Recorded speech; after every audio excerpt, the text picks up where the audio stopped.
Major Akhtar from Pakistan. Beth James from Wales. Christopher from Germany. Greg Forrest from Hong Kong. Kit from Philippines. Nick Salmon from Australia. In proposition for this debate, we have the team from Canada. The first speaker is Ronnie Lane. The second speaker is Grammy Creming. And the third speaker is Bambon Begaban.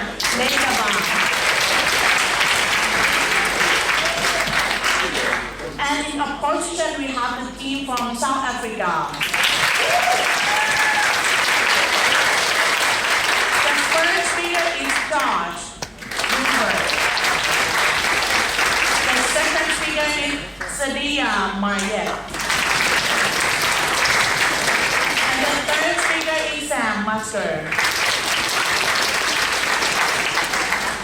The motion for this debate is the House believes that drone strikes are a legitimate tool of foreign policy. It gives me great pleasure to invite the first speaker for the proposition team to open the debate. Please welcome Rory.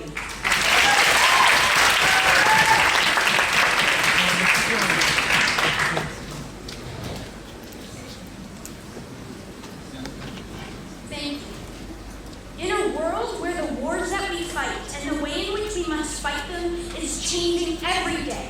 We think that we need to recognize that a tool that can help us not only supplement our forces, but actually ward off wars altogether is completely legitimate and justified. And it is on that basis that we are extremely proud to propose a resolution. This House believes that drone strikes are a legitimate tool of foreign policy. Before I get into our first three ideas, I'd like to set out our model and what we mean by this debate. So this House is the international community. As a tool of foreign policy, we want to be very clear that this is one of many options, and we do not have to defend every use of drones. We need to tell you that it is legitimate to use them in certain cases. Our criteria for when it is legitimate is that it needs to be principally justified in terms of the way that we look at it, and it needs to be practically effective, either in supplementing the war effort or warding off wars altogether. And those two criteria are what we are going to be proving. Side opposition needs to prove the exact opposite, that they are never principally justified and they are never practically effective. I have three ideas to discuss. The first is the evolution of war. The second is the efficiency of drones. And lastly, we need to look at the principal justification. So let's look at the evolution of war. We would say that war is no longer state versus state. War can be state versus non-state actor. War can be state versus terrorist group. And we think that when we recognize that wars are no longer conventional, we need to recognize that we need to fight them unconventionally as well. When you have multinational groups that do not respect borders, groups that do not respect the laws of war, you need to recognize that it is more important for you to make sure that they can harm the least amount of people possible. So, how do we fight wars? We need to recognize that the world looked at wars differently than they did a decade ago, differently than they did 100 years ago. We see massive fatigue in the West for fighting wars in the Middle East because they haven't worked. Boots on the ground hasn't been effective in actually destroying these terrorist organizations. But we need to recognize that we have passed the point of no return. They aren't going to leave us alone. They aren't going to abandon the fight. We need to make sure that we fight them back just as hard. Please tell me why we should. After 10 years in Pakistan, drones have killed 3,000 civilians and made almost no inroads into taking down the Taliban. You need to tell us why your method is any more effective than a boots on the ground. I have two issues with that POI. Firstly, we need to recognize that ground invasions in the Middle East have killed far more than that and have caused more destruction than that. But secondly, we think that it actually has made it so the Taliban isn't as effective as they would have been without it. We asked side opposition to tell us what would have happened under their side of the house if we had done nothing, if we hadn't actually taken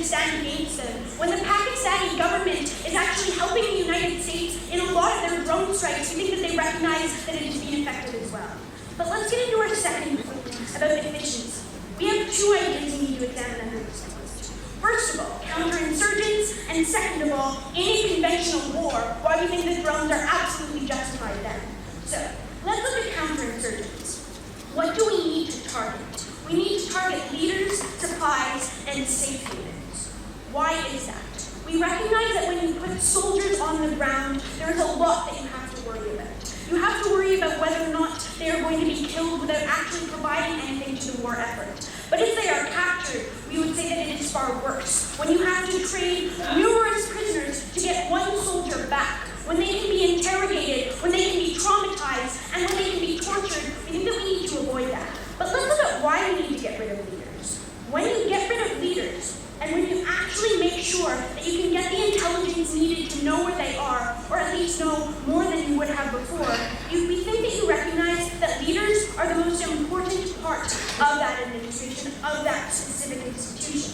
So, when we say that drones are capable of staying in the air for 24 hours, something that men cannot do, we need to recognize that they are capable of taking out the leader. But what happens when you take out a leader? When you take out a leader, you weaken the entire organization. Why is that? They no longer have the persuasive idea of what the leader provided. It weakens them in the way that now they have power struggles for who is going to lead that in the future, who's going to lead that group in their coming conflicts. What does that create? It makes them fight against each other instead of fighting against us. That's something that we want. But let's look at supplies, because that's really crucial. Supplies are crucial to do attacks, but also crucial to keep recruits. You can recruit people by saying, look at all of the guns that we have that we got from boots on the ground invasions. Look at all of the guns that we can provide you with, because we think that that is what makes people feel like they are mobilized enough to fight. If we attack that, they are no longer capable of attacking us or the country in which they operate, and we think that we can protect them as well. But lastly, safe havens. What we recognize is that these groups can cross borders. We saw that in Afghanistan when we tried to fight the Taliban and they ran and hid in the mountains of Pakistan. We need to recognize that when these groups are mobile, when these groups do not recognize the borders of countries, we need tactics that do not recognize them as well. And we need tactics that can recognize that if you are in that mountain, we are going to bomb that as well. And we're going to make sure that you cannot hide from us. We are going to make sure that you cannot restore your arms. We are going to make sure that you cannot get the medical attention to your leader. We are going to make sure that you cannot regroup and come back stronger than you did before. But in a conventional war, we think it is quite clear that these drone strikes are needed. In a war, when you are fighting against another group, we think that it is important to recognize that you need to make sure that you are protecting the people who are fighting the most, supplementing the war effort, and weakening those forces so that it is easier to win that war. When we would say that drones are far more accurate than any type of bombing that we have, any type of any other warfare, when you can have surveillance drones, when you can target where it is, and when you have somebody who can actually get second opinions on when they are going to shoot, that is when you get accuracy. That is when you supplement the war effort in an extremely beneficial way. But let's look at principal justification. We need to look at protecting soldiers, and then we need to look at sovereignty. So let's look at protecting soldiers. When a soldier is entrusting the administration to protect them to the best of their abilities, we need to uphold that. We need to uphold the idea that these men and women are putting their lives on the line to protect us, and we have an obligation to protect them in return. We cannot put their lives on the line for nothing. When a drone would have been just as effective, when a drone would have killed the people that we were sending them in to kill as well. We think that when you have people coming back home with post-traumatic stress disorder, lack of limbs, you need to make sure that that was not in vain. You need to make sure that you did not risk that without any necessity. But let's look at sovereignty. This is a global problem. We have a global answer. You do not need to respect sovereignty when it harms the global community as a whole. But secondly, we would say that governments are either complicit or incapable of dealing with these terrorist organizations. If they are complicit, like what happened in Afghanistan with the terrorist groups, you need to recognize that that government isn't going to do anything, so now you have to. Now the international community has an obligation to do that. But if they are incapable, how can we expect them to actually fight this terrorist group, to protect the world and even their own people? We saw government recognized they were capable and had help. We on side proposition believe that we stand for a side that is completely justified, but also more practically effective. We beg to propose.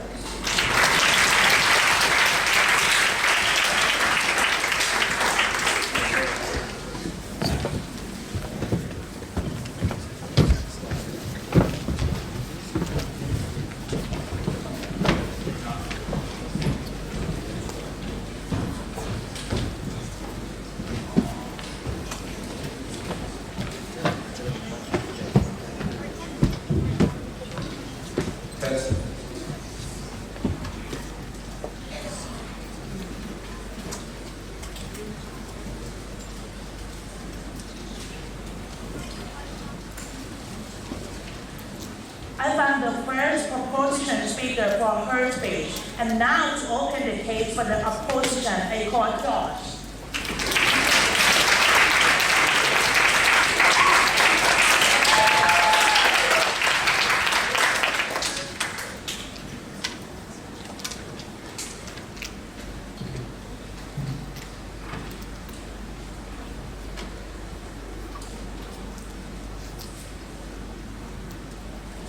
Drones rained fire and death on the civilians of Pakistan and Gaza.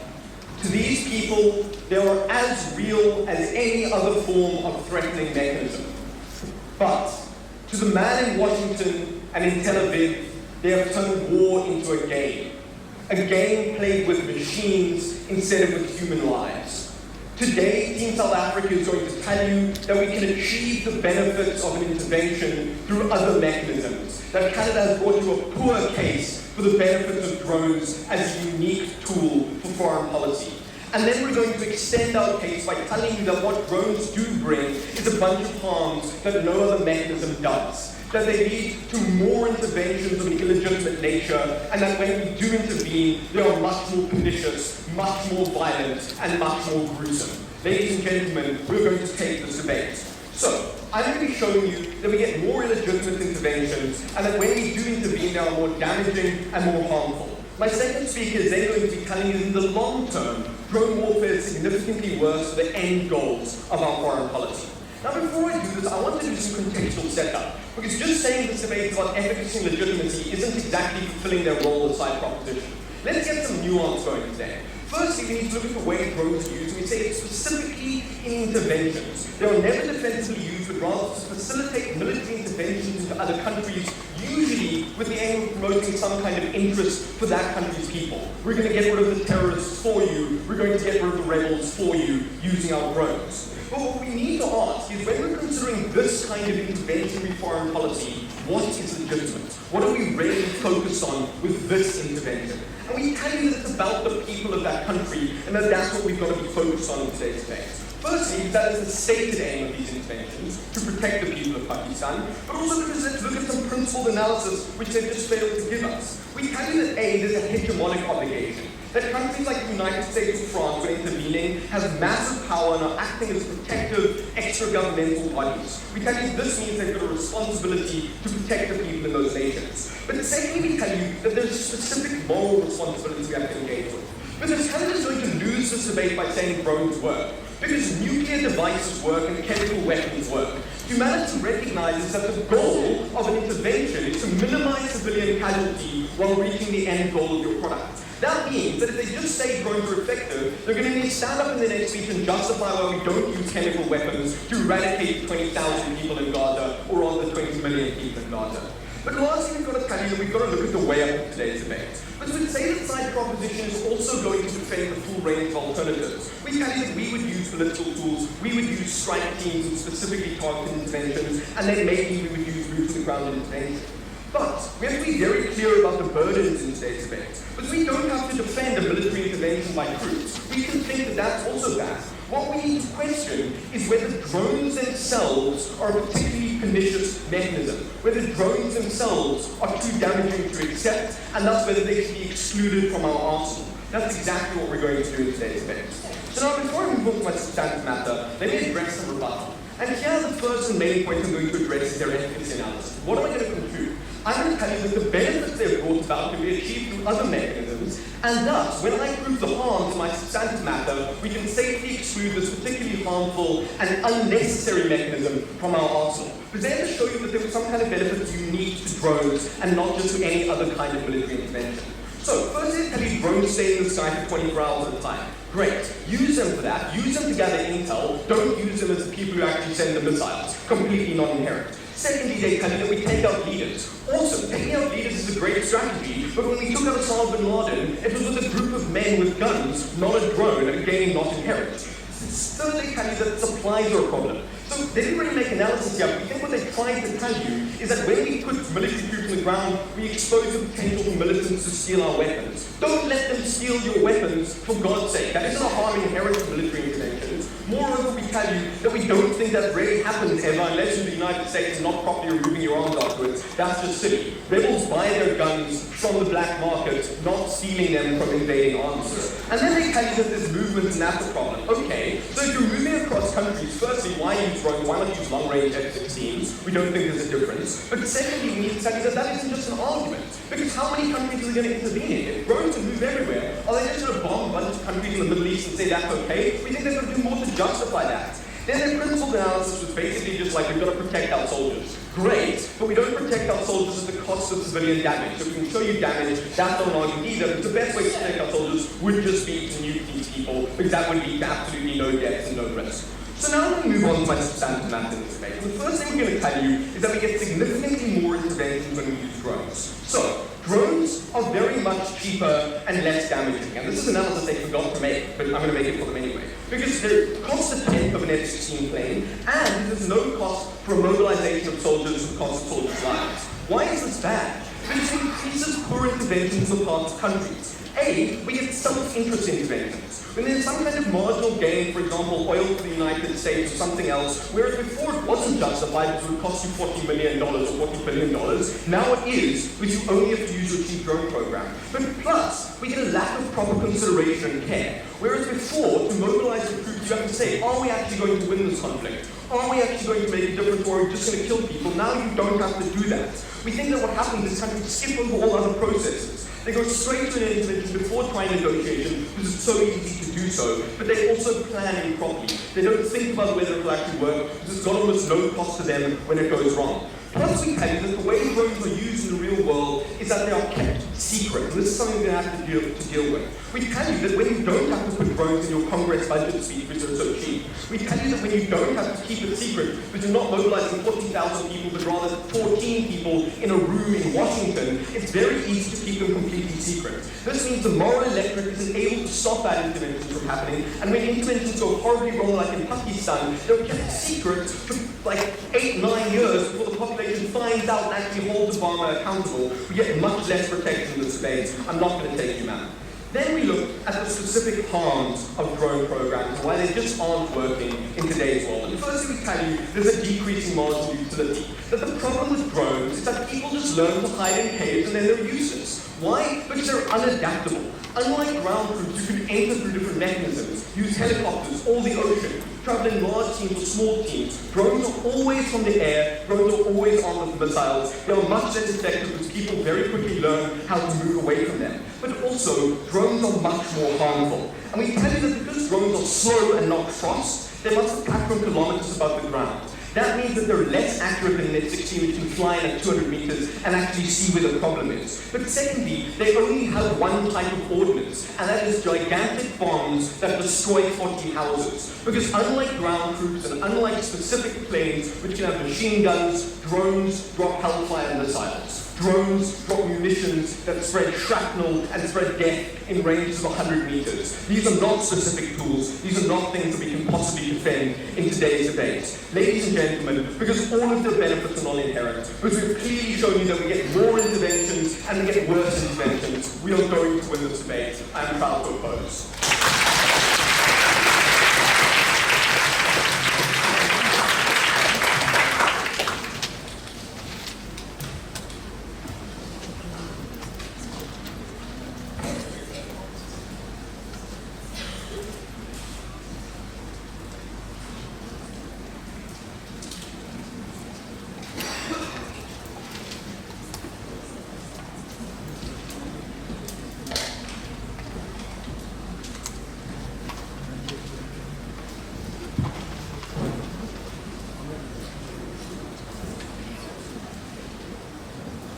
I thank the first opposition speaker for his speech. And now to continue the case for the proposition, I call upon Gavin.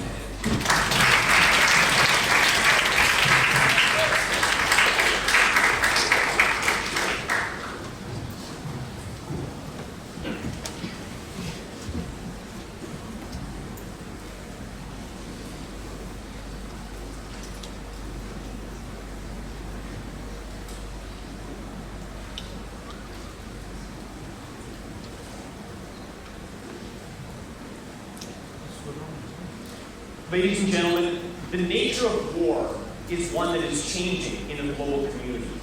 The nature of war is one that is expanding to the point where borders have become useless, to the point where our very own soldiers have become useless. And what we've been hearing from today is a side opposition which now says all of these tools are not working, let's keep using them.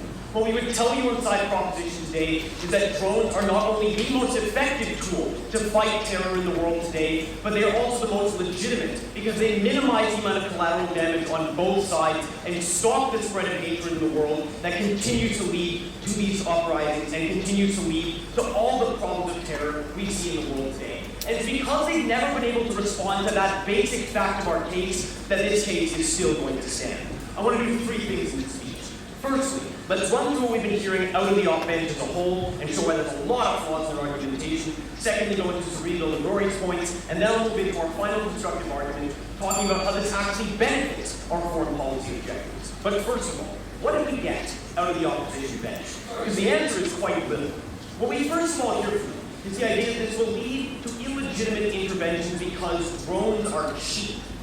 I don't think the United States military really is that, unequipped without them. I don't think that that has anything to do with their abilities to mobilize military force. What we would say, second of all, no thank you, that when it comes to the secrecy of these missions, they basically said that because we don't have to tell the public we're paying for them, they somehow are illegitimate.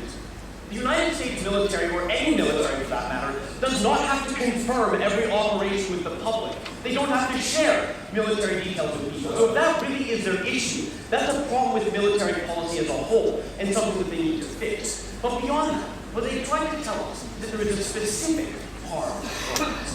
What we would tell you today is that they were never able to prove that, because the only real lines of analysis we got there is that they only have one form of weapon in their arsenal, which isn't even true. They have multiple kinds of bombs and multiple kinds of guns they use, so that's not really an issue. But beyond that, what we would say is when they try to take a stance on this and say that soldiers can do it better, I think that's an incredible harm on their side. Not only do you then expose your side to all of the problems that we've seen with our own ground invasions, but beyond that, you make it more likely that the kinds of hatred that are breeding terrorism are going to continue. When we have it, when soldiers go into Fallujah and burn corpses facing Mecca, it's far more likely that they are going to continue their actions against us. When we go into Vietnam and we create massacres of people that did not need to happen, it's far more likely that that campaign will continue. No thank you. The only thing then that they try to say is that while they're slower, let's make them faster. I don't understand why that, at the heart of the issue, makes them an illegitimate tactic. Just because they can be made better, that simply is a way for us to push our side. The next point that they tried to touch on was this idea of the legitimacy behind these actions. And this is something that we got quite confused on our side. Because basically the only line of analysis we get out of their side is the fact that there's basically a problem with border crossing and this sort of stuff. What we would tell you today is that the nature of war is one that is evolving, and one that we actually have no ability to fight as it currently stands. So with all that in mind, let's talk about what we didn't get responses from on our option today. No thank you. Rory talked to you a lot about the evolution of war and the problems that are occurring now. And not only is this following that trend of distancing ourselves from the conflict, but beyond that, no thank you, is the fact that basically we cannot fight these means with conventional warfare.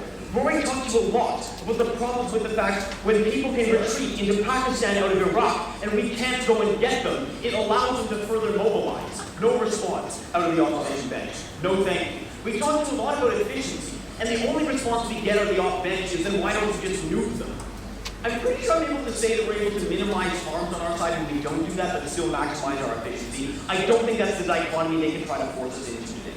What we would tell you is not only do we stop our troops from being put in harm's way, but we also reduce civilian casualties. That's why universities like Stanford went in and actually found out that we have a reduction in drone strategies, but an increase in accuracy and efficiency, and that allowed us to be able to use these weapons for better cause. But finally, what we told you is that the nature of sovereignty in war is actually not a problem today, because these are global issues, and these are issues that stretch beyond our own humanity, and something that we cannot continue to fight with conventional means. Go ahead. The fact is that with drone strikes, the invading army isn't reliant on local perceptions, so it doesn't have the incentive to minimize casualties and be conservative in use of force. Yes, because when we had ground invasions, they definitely cared. When we went into Iraq, they definitely cared about what the Iraqis thought. That's why they started peeing on their bodies when they killed them. I would tell you that the nature of ground invasions are one that lead towards atrocities. The final point we get out of their side is this like old Pakistan example, the fact that nothing's working there.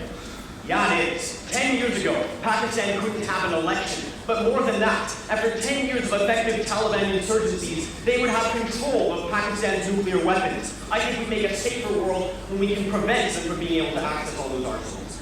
Finally, I want to talk to you about our own foreign policy goals and why we make them better. What I would say, first of all, is that we've already established that there is a need to fight wars. But more than that, there's a need to fight wars well and properly. What we would tell you today is that when we go into situations unable to fight the current forces that we see, that leads to worse problems. So what happens when we put people on the ground? That is what leads to situations where they have to see the horrors of war, when our soldiers have to be exposed to the stresses of war, where they have to see their comrades die in a muddy country that they don't care about. That leads to them having massive levels of PTSD, that leads to them being further entrenched in the war effort. This breeds a massive level of hatred for the country they're in, a massive level of hatred for the people that we are so trying to protect. What we would tell you is when you go into these situations with ground forces specifically, or any kind of a sting operation, that basically leads to a situation where our own soldiers lose their basic sense of humanity, where they stop caring about both sides. What happens when that's the case? We would say that soldiers then go into a war with a sense of hatred. That makes it more likely that random acts of injustice will occur. That we will have situations like in Fallujah, where corpses were defecated, like situations in Afghanistan, where they burned Qurans in front of an entire Muslim population as a way of saying, screw you. We would say that the nature of these conflicts are one that further entrench hatred in our side.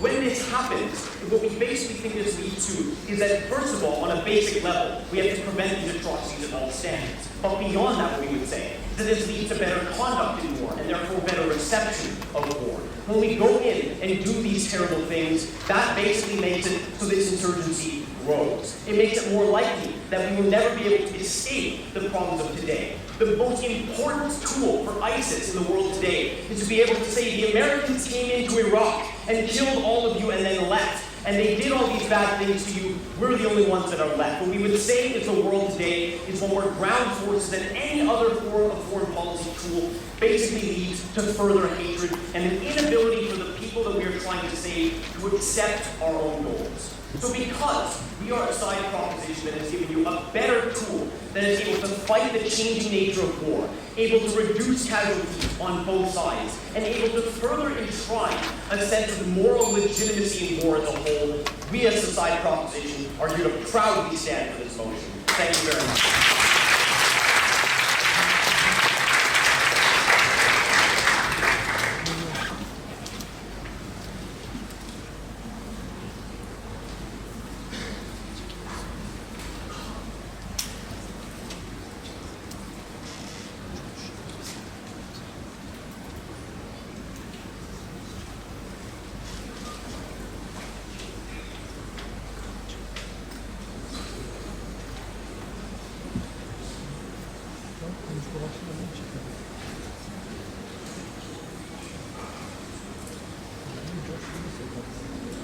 I invite the second opposition speaker for his speech. And now, to continue the case for the opposition, I call upon Sadiya.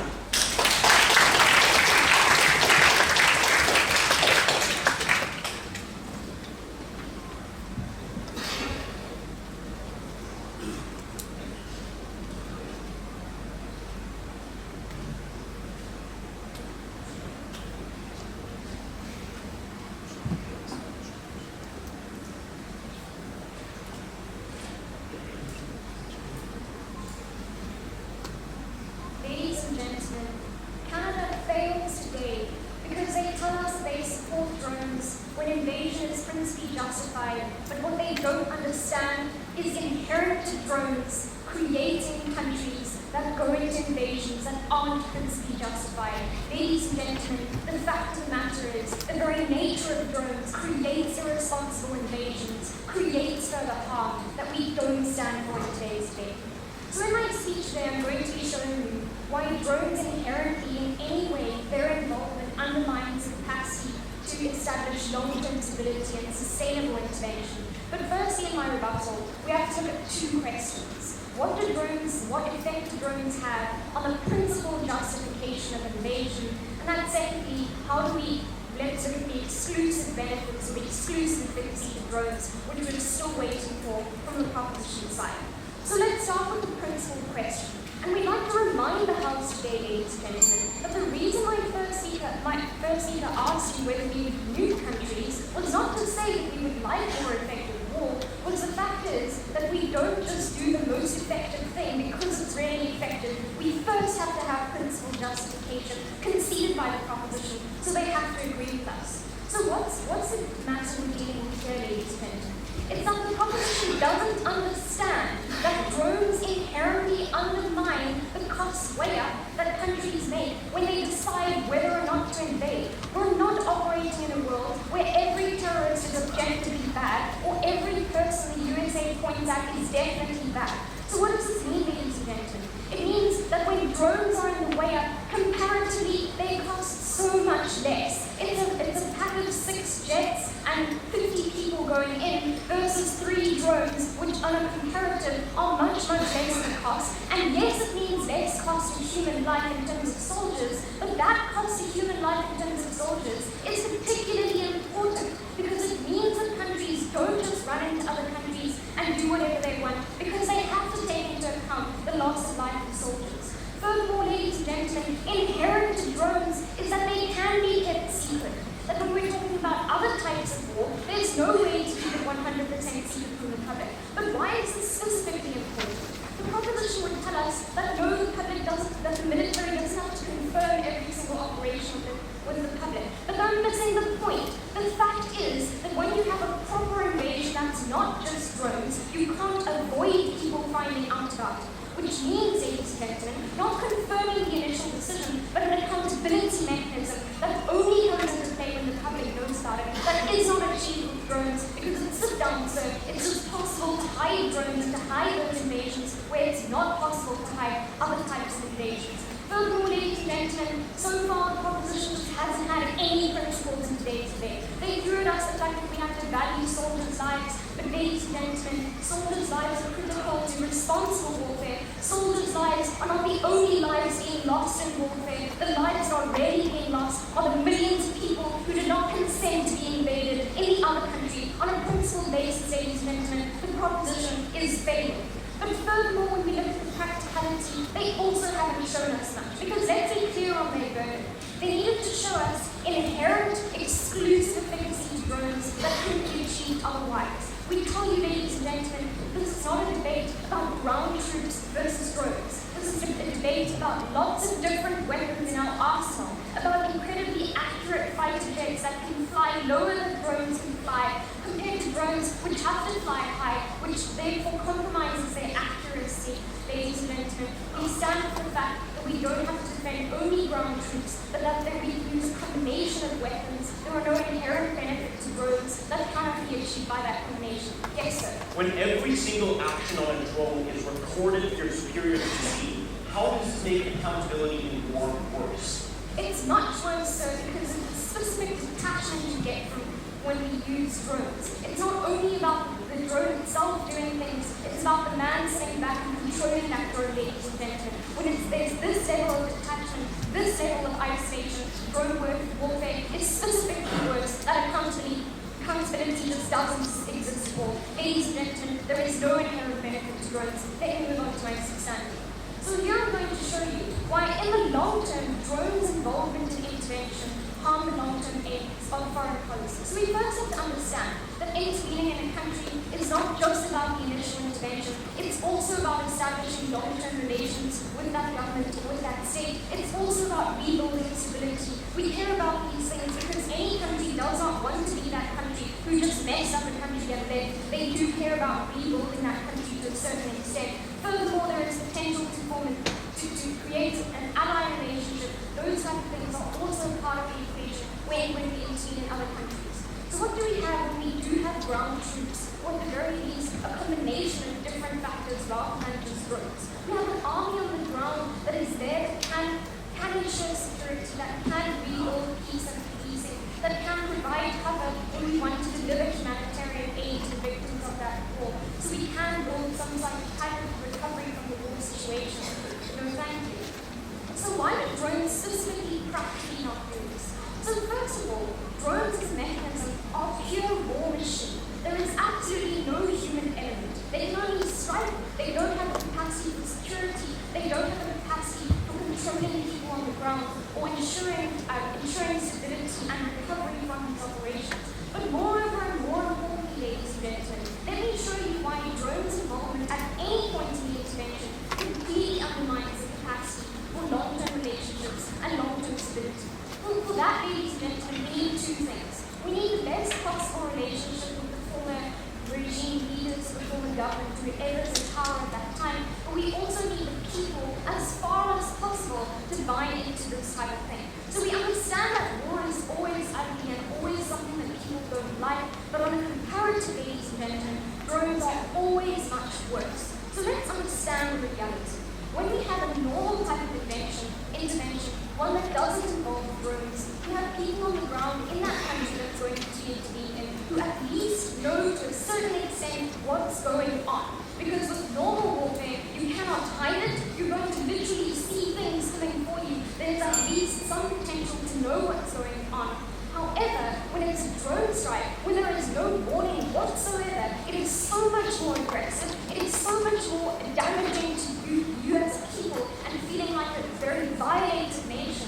That, ladies and gentlemen, is exclusive to the secrecy and suddenness of drone strikes, which means that you make people in general much more angry, much less willing to cooperate. You directly undermine any type of cooperation. You undermine the ability for them to operate and to move forward. You rather have more potential for tension and violence. But moreover, ladies and gentlemen, you undermine the sovereignty and the state leader much more directly as well. With ordinary intervention, it's gradual, there is warning, there is often regional cooperation involved.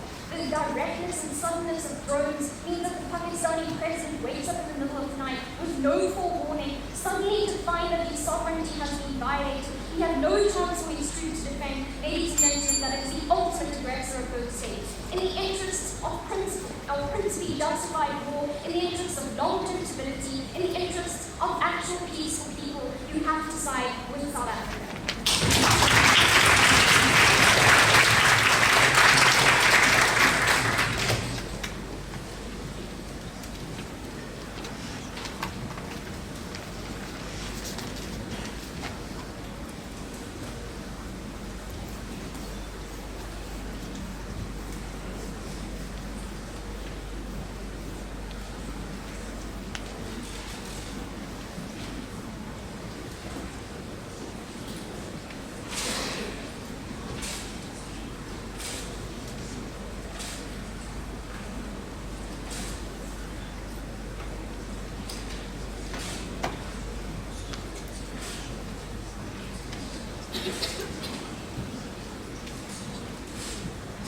I thank the second opposition speaker for her speech. And now to continue the case for the proposition, I call upon Baymon.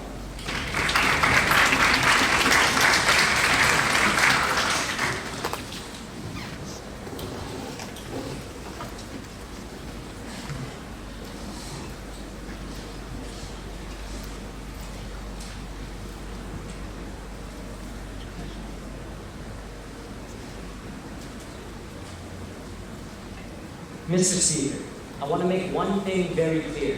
From Team South Africa today, we have never heard a clear stance on what they support and what they don't. We've heard them argue for military intervention. We've all heard them argue for M16. I'm going to show you why on both of those levels, if we were to accept that that was an actual stance, that it's still far, far worse than a world that would use drone strikes. Two questions, and I'll show you on each why we took this debate. First off, about whether or not we minimize conflict and casualties, basically their entire case. And secondly, about whether or not drone strikes can be the most effective option in certain scenarios. So let's talk about whether or not they minimize conflict and casualties. Because the case that we hear from them is that, well, on a principle level, we need to take the option that minimizes the amount of innocent people that die. We told you from the get-go that that option was drone strikes, where they can be accurate, where they can destroy munitions depots without endangering civilian lives, right? We hear a few things from them.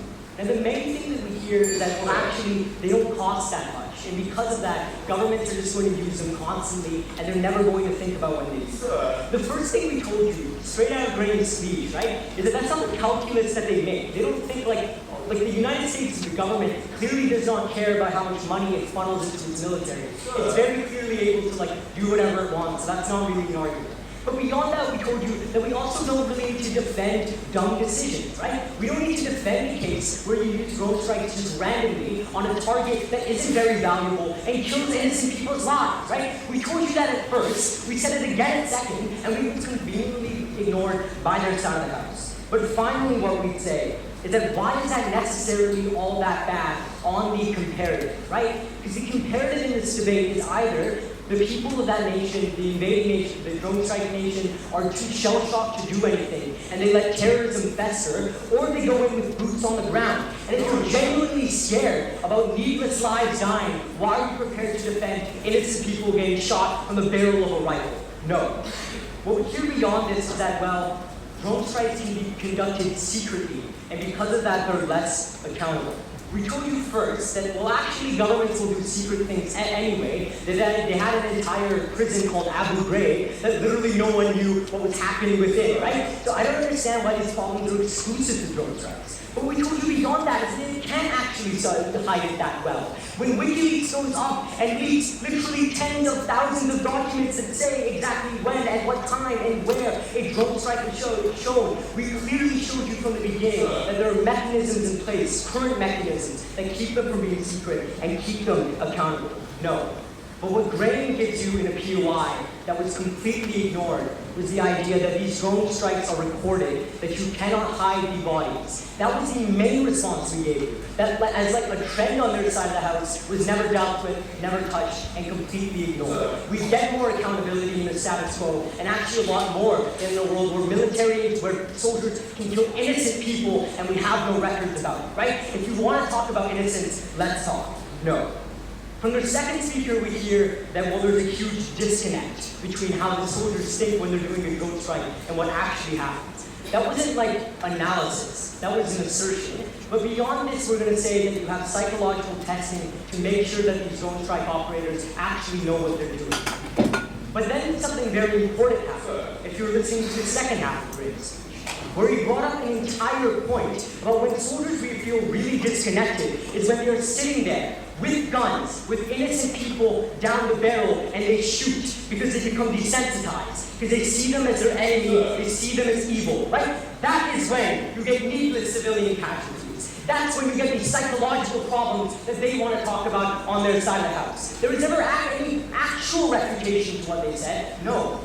It's other than the fact that, well, there's an incentive to currently keep the people of that country happy, so they're not going to do any of those things. I think a lot of the generals in the United States Army would disagree with you. They would say that the best way to stop a war is to beat the people into a pulp. You don't need to keep them happy when you keep them suppressed. And that's what we saw in Iraq, and that is the reality that you guys are defending. But beyond that, we'd also tell you that, no thank you. The reality is with ground invasions that soldiers, regardless of what their generals say, simply are not rational in the moment. That they are angry, that they want blood, and the reality is that as much as they want to talk about this rational incentive to be happy, to keep people happy, that's not going to come into play when the soldiers simply don't care about it. No thank you. The question here was about whether or not we minimize civilian deaths. We told you from the get-go that we do, because they can be more effective. And the reality is that their alternative of boots on the ground is something that's going to lead to torture. It's going to needless civilian deaths. And most of their cases debunked right then. The second question in this debate then is about whether or not drone strikes can be an effective tool to end conflict. No. Now, as much as they want to say that we never proved any inherent benefits, we actually did, right? What Rory tells you is that drone strikes can follow across borders because of the fact that we don't like, an invasion would be overkill, but in this case we can do that. No thanks. But what she also tells you is that we can pinpoint target weapons caches. We can target leaders, specifically what we need to take their regime down. Now, what the second speaker says, no thank you, is that gives us lots of reasons why this is going to harm us in the long term. So let's deal with those right now. She tells you that, you're going to get the leaders of these countries incredibly angry, and they're not going to like you very much. We say that in many cases, the leaders of countries actually prefer drone strikes to on-the-ground military intervention, right? So the reality is we get a better relationship when we're not going in there, occupying their land, killing their people, and all the terrible, terrible things that they had to defend, and they can do what they want. No thank you. We hear from them that, this ruins the relationship as well, because it's kept secret, and nobody knows about it, right? But here's the thing, they gave you an argument before that about why drone strikes are ineffective because they stay a really long time. So it's kind of hard for them to be really secret when you guys come up here and say that they're up there for 24/7 hours, right? But beyond that, Graham also gave you a fantastic argument, never dealt with, about the fact that what really fosters hatred is when you abuse these people, when you treat them as nothing, and that's massively harmful. Sir. No. The last couple things we hear were simply never substantiated and never given any real thought. They say M16s can do it as well because they're more accurate because they fly low on the ground. Sure, maybe they fly low on the ground, right? But the reality is, go for it.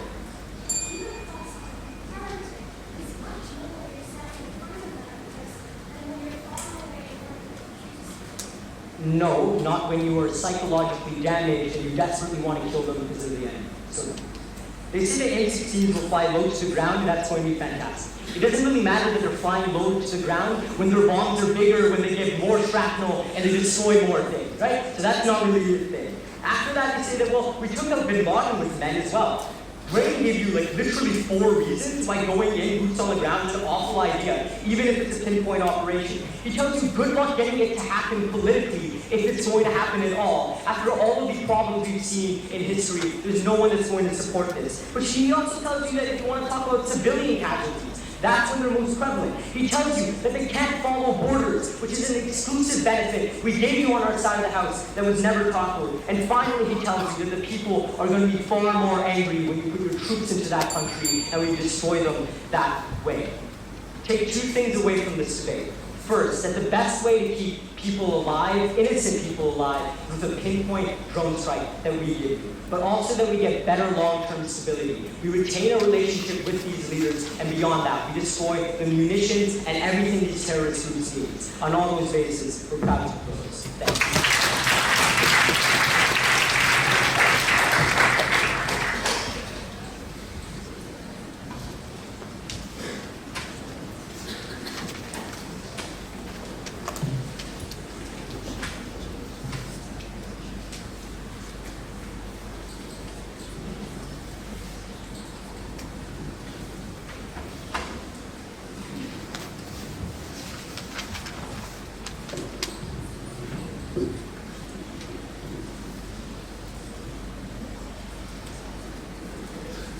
I thank the third proposition speaker for his speech. And now to continue the case for the opposition, I call Ubon Sam.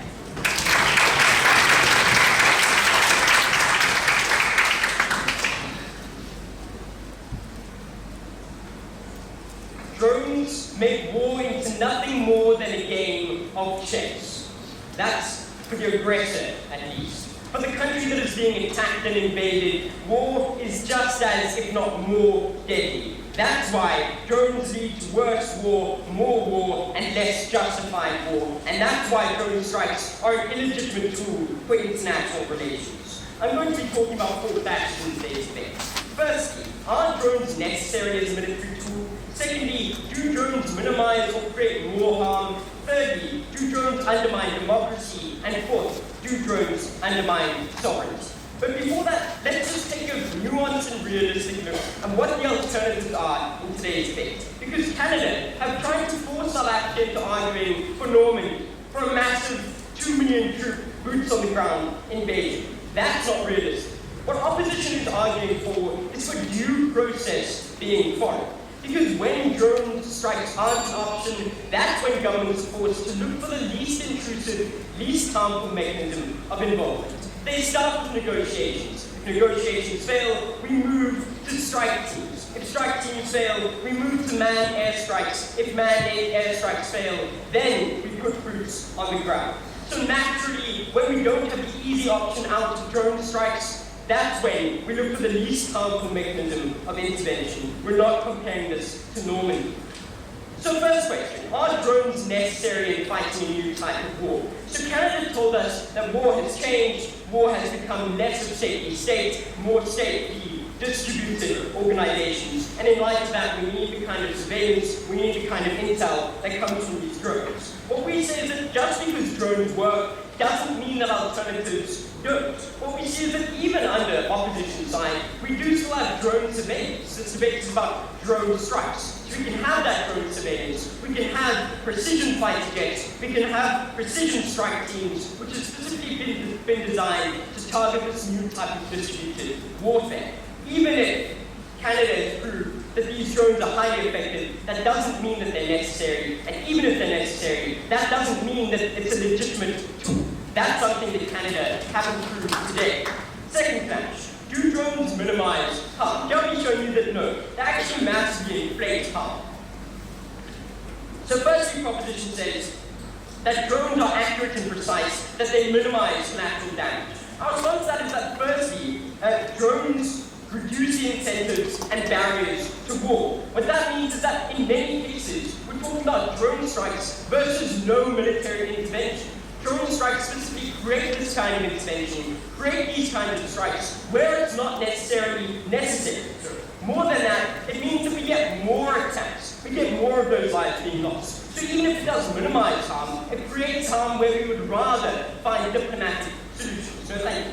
Secondly, what we see is that drones just aren't that good. They do have intrinsic harms. Firstly, they're incredibly stealthy. That means that civilian populations don't know when the strike is coming. They can't hide. They only know the strike is coming once the bombs have landed. Secondly, there's the incentive for drones to fly high because they're vulnerable to small arms fire. What that means is that when a global hawk is firing from 8 kilometers up, they're not incredibly accurate. They do miss often. And thirdly, what we see is that these drones rely on explosive ordnance. We're not talking about the gunshots that come from military personnel. We're talking specifically about missiles, about bombs. That's why we've had 3,000 casualties in Pakistan. Thank you. Secondly, proposition says that we can simply rely on the technology improving, on drones becoming more accurate and less harmful. Our response to that is that even if technology improves, the reduced disincentives to excessive harms when using drones still remain. Firstly, the government who is doing the intervention needs to justify to their people less because there are less costs to the people.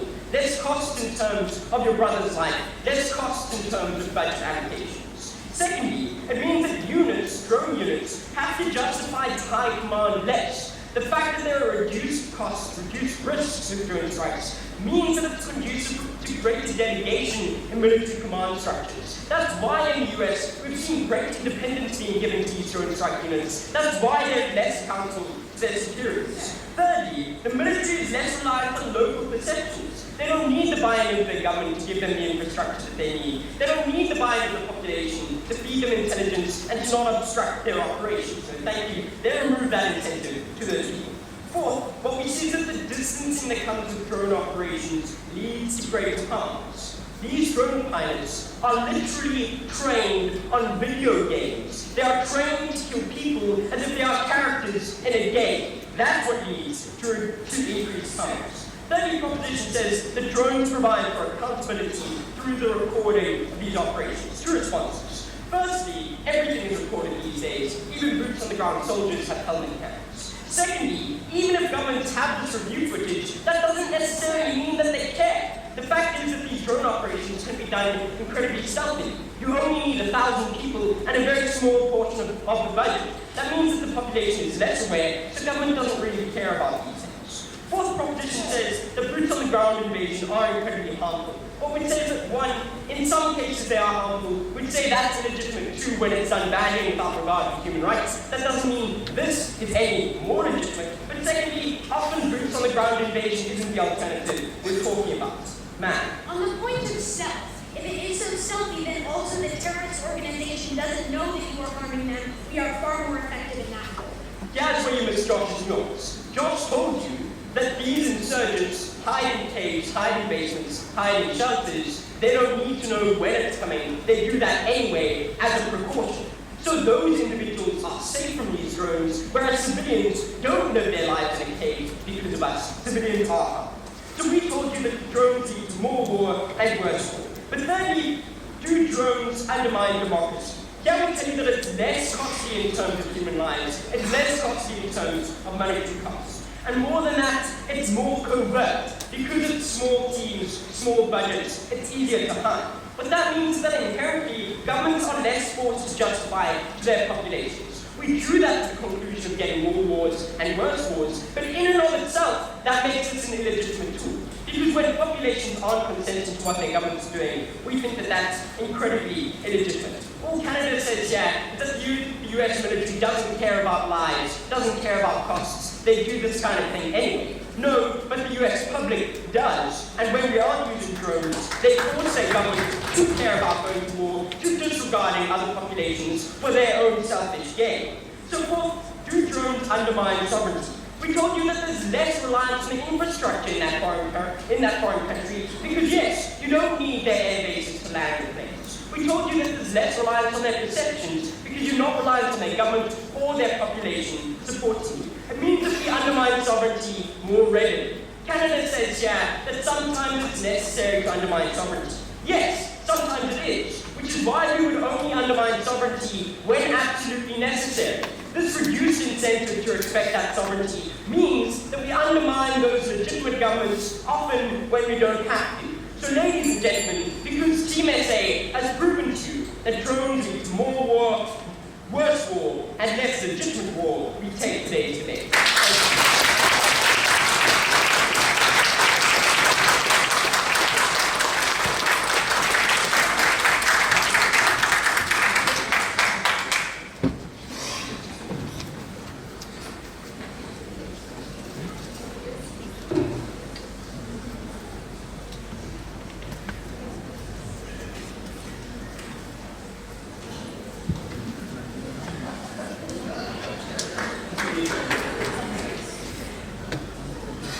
I thank the third opposition speaker for his speech.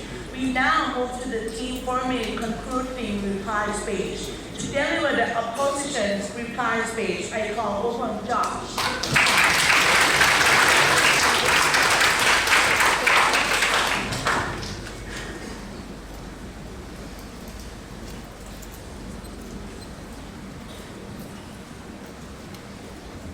Ladies and gentlemen, civilians are always going to die when we're talking about interventions. Inherently, they are ugly and brutal things. But science proposition has lost today's debate because they've fallen into the trap of just throwing these harms into the debate without analysing whether they're more likely, without analysing why they happen and why they're more likely to happen when we have improper mechanisms being used. Today we tell you that yes, both sides have problems, but those problems are much more inherent and pernicious when it comes to drone warfare. So firstly, we tell you that drones are massively harmful, and this is where they've really failed to engage in today's debate, so I'm going to do it quickly. We tell you that we get more illegitimate interventions, that because drones are cheaper and there's less cost of your own soldiers' lives, you're more likely to make bad decisions. So when we have aggressive generals on both sides, when we have silly politicians on both sides, we are more likely to see worse interventions. Why? Because on a balance of cost, you are more likely to see interventions based on self-interest when it's $40,000, not $40 billion. Because when it comes to careful planning, you're more likely to see proper planning and long-term vision when it's more expensive than when you can just gamble because there's no real cost to your own country. And because when it comes to secrecy, yes, we can rely on the gamble that WikiLeaks will be there, but realistically, there is much more secrecy when it comes to drone programs, much more secrecy when it's a small part of your budget and a small number of your crews, which means you don't justify it to a population, and they aren't able to hold you to account when the interventions are bad. The truth of this debate is that they have not engaged the fact that drones lead to more interventions of an illegitimate nature. The world's powers are not perfect, we get worse interventions. But secondly, we tell you that drones specifically are harmful mechanisms for intervention. We tell you that because drones fly for 24 hours, because they're smaller and lighter and not a fighter jet, they fly high. That makes them less accurate. If you want them to fly faster and lower, you're basically looking at a remote-controlled fighter jet, in which case you're defending the mechanism we give you in today's debate. Secondly, we tell you that the munitions are more damaging. That unlike troops, they have a wide array of more specific ammunition. Drones can only use explosives. Drones can only use things which lead to large splash damage and a lot of shrapnel. And lastly, we tell you that basically drones dehumanize. Because the fact that their main benefit came in our second op speech isn't really a main benefit. We tell you realistically that when two soldiers both hate the enemy, they are more likely to take action at a blob on a computer screen than a human standing in front of their gun. That is a basic and realistic premise of our humanity. But then what we have to tell you is that we have to ask whether the case that they brought you, which they have to rest on, stands. Because the truth is that they haven't brought unique benefits. One, they failed to rebut the fact that drones are ineffective all the way from my speech. That the Taliban learned how to hide and to avoid the strikes, and that drones can't adapt to changing circumstances because they have a very set method for attack. No response, drones stop working very quickly.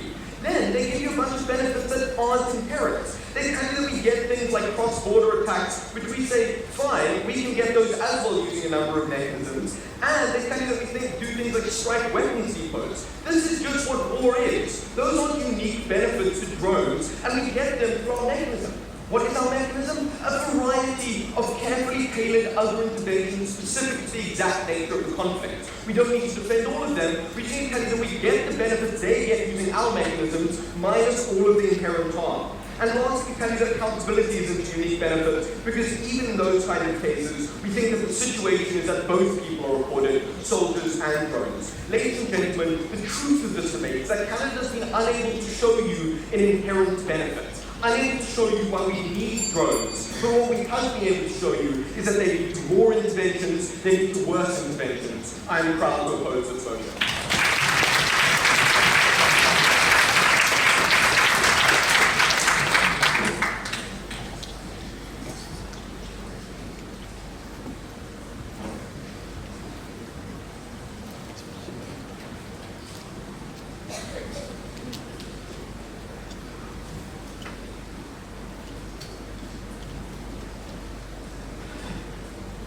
And now, to conclude the case for the proposition and the debate as a whole, I call open Rory.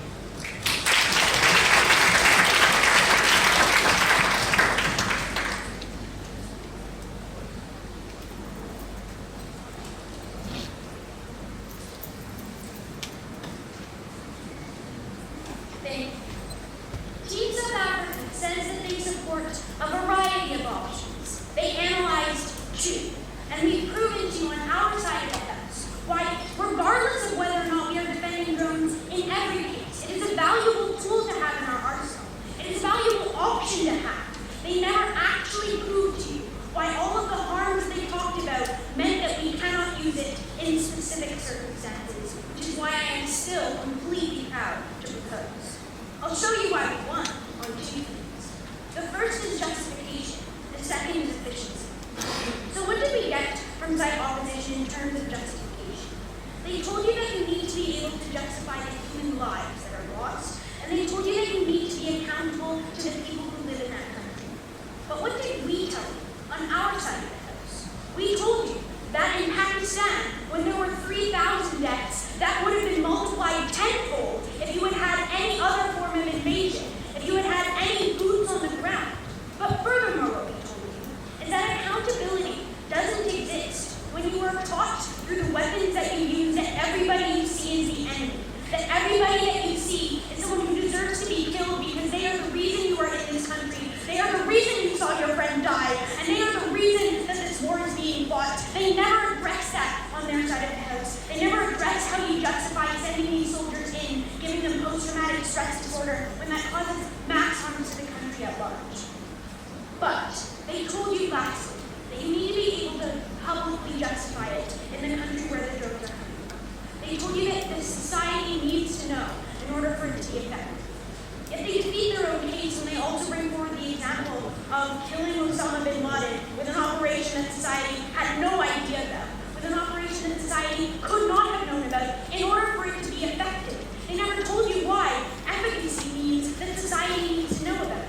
But furthermore, what we told you on our side of the house is that governments, not only where the drones are coming from, but where the drones are landing, prefer drone strikes to any other form of invasion, to even leaving the problem be. They do not want you to let the terrorist organization win. They do not want you to come in boots on the ground. We told you that drones are the most effective way other than that.